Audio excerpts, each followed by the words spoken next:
Hi! Fanimeravantsika rehetra indray anaty ity vidéo ity izay anarantsika ataontsika hoe fehezanteny vitsivitsy izay hitako hoe fampiasa foana amin'ny rehefa mifampiresaka amin'ny teny anglisy zany. Voalohany ny hoe go ahead. Dikany hoe go ahead raha ataontsika amin'ny teny frantsay dia ohatran'ny hoe vas-y na allez-y, hoe andana, ohatran'izay. Ohatra zao misy manontany ianao hoe is anyone sitting here? Misy olona mipetraka ve eto? Dia hozy ianao hoe no, go ahead. Zany hoe tsisy fa andana, vas-y, petra. Manaraka dia ny hoe make yourself at home. Izay midika hoe amin'ny teny frantsay moa izy no fanakaiky kokoa dia ny hoe faites comme chez vous.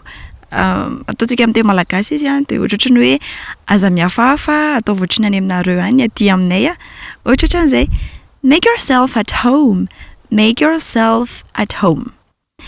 Manaraka ny hoe I get it.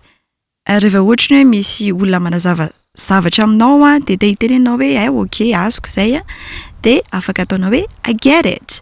Na dia anontany olona ianao hoe mba azonao ve zany dia afaka fanontanianao zany hoe do you get it? Do you get it? Mba azonao ve zany?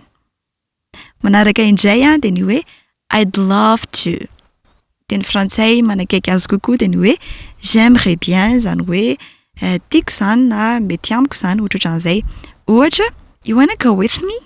Dia hozy ilay iray hoe I'd love to. Hoe te hiaraka amiko ve ianao?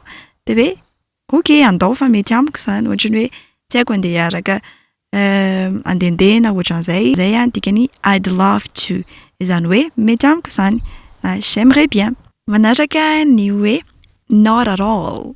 Amin'ny teny frantsay foana moa zany no manakaiky an'izy hoe pas du tout.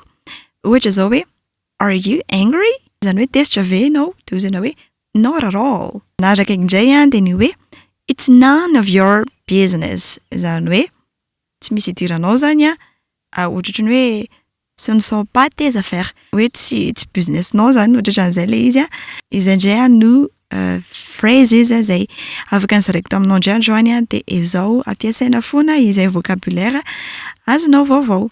Bye!